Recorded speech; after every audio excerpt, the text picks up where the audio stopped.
일본 나고야성의 본관 개념인 천수가 꼭대기에서 단체 줄넘기를 하는 모습이 담긴 영상이 공개되며 일본 내부에서 극심한 열등감이 폭발해 나오기 시작했습니다.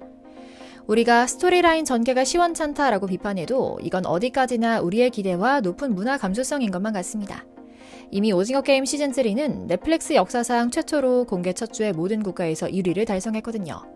또 명성에 걸맞게 전 세계의 이목을 집중시키면서 네티즌들 사이에선 오징어 게임 속 게임 챌린지가 또다시 열풍을 불고 있고요. 특히 이번 시즌에서 화제가 된 게임은 단체 줄넘기였는데요. 일본에서도 아주 난립니다. 넷플릭스가 공식 SNS에 올린 영상에서는 녹색 추리닝을 입은 사람 7명이 나고야성 옥상에서 단체 줄넘기를 하고 있었는데요. 당연히 실제로 찍은 게 아니라 CG로 만든 가상의 영상이었습니다. 하지만 일본 사람들 정말 한국을 선망하면서도 질투한다는 게 느껴집니다.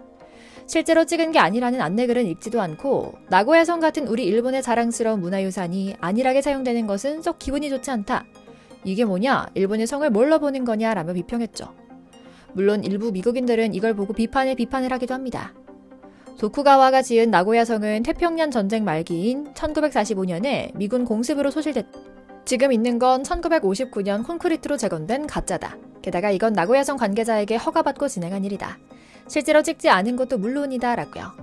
오늘은 거대한 시대의 흐름에 어떻게든 딴지를 걸어보려는 일본 사람들에게 읽지만 넷플릭스 사장의 말말말에 대해 전해드리려고 합니다.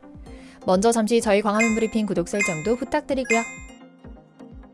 넷플릭스 CEO는 지금으로부터 10여 년 전 일찍이 뉴욕타임스와의 인터뷰에서 한 가지 담대한 예언을 내놓습니다.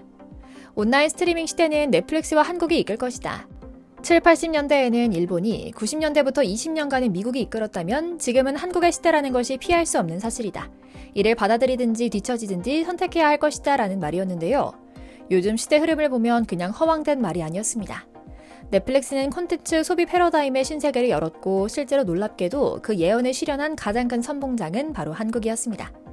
한국은 명실상부 전 세계 최고의 음악, 영화, 드라마 등 전 영역을 가로질러 한 시대를 풍미하는 대중문화의 중심으로 우뚝 섰습니다.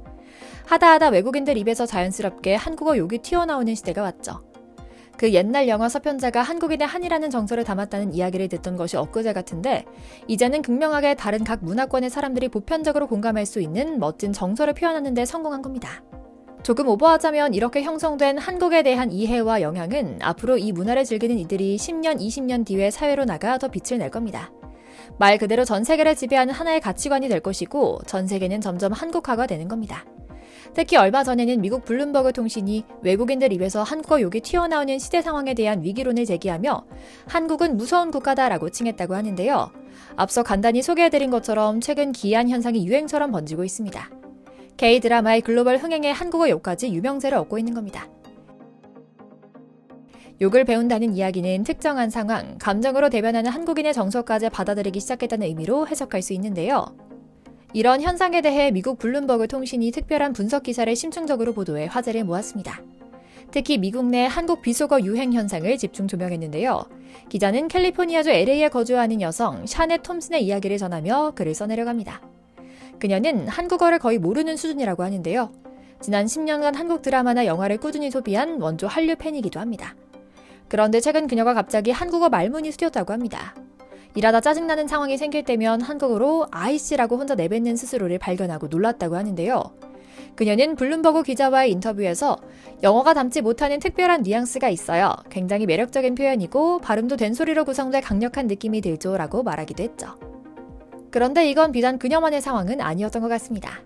그녀처럼 한국어는 잘 모르지만 특정 비속어에는 친숙한 외국인이 늘기 시작한 건데요. 이들은 대개 넷플릭스를 통해 한국 드라마나 영화를 처음 접했다가 배우가 자주 언급하는 욕설을 배운 이들이었습니다.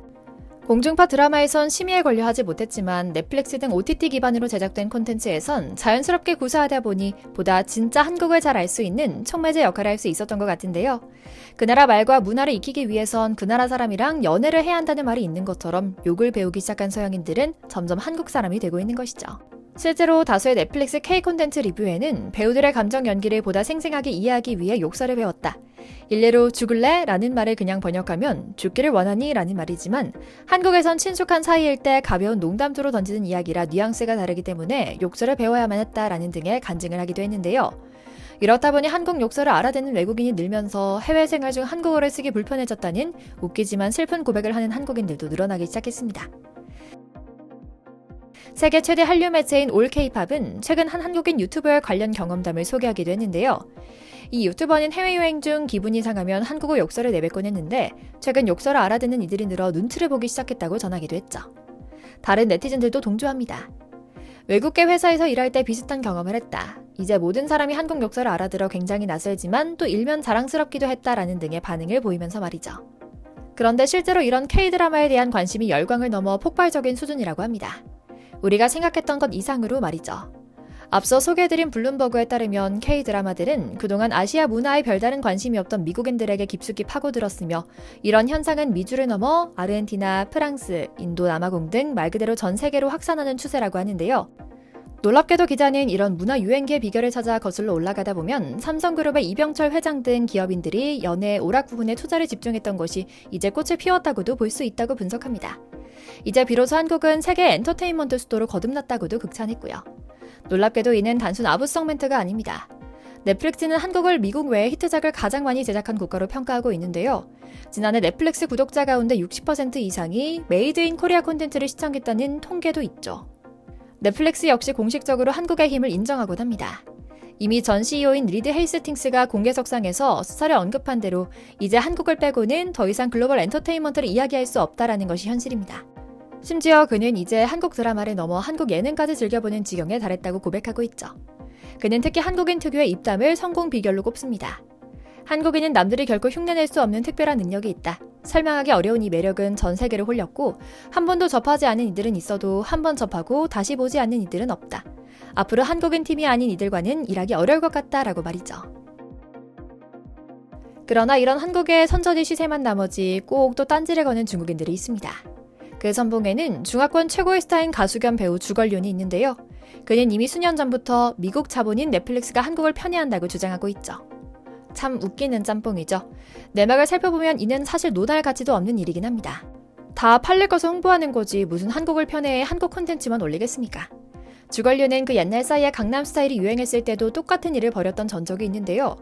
그는 중국 팬을 결집시키기 위해서인지 공산당에 충성하기 위해서인지 몰라도 중국 음악은 강남스타일보다 훨씬 훌륭하다. 한류가 중국에서 날뛰고 있는 것을 더 이상 두고 봐선 안 된다라는 말을 내뱉어 논란을 일으키기도 했죠. 한심한 일입니다. 한국 문화의 힘은 단순 K-드라마나 음악의 인기로 해설하기 어렵습니다. 문화는 서서히 그러나 치명적으로 사람들의 가치관과 생활에 녹아들거든요. 그리고 우리는 성숙기에 도달했습니다. 한국이라는 브랜드는 멋진 문화의 품질 보증 상표가 됐고 우리는 이 시대를 목격하고 있습니다. 옆에 섬나라 사람들은 아마 이런 우리를 맨정신으로는 받아들이기 힘들 겁니다.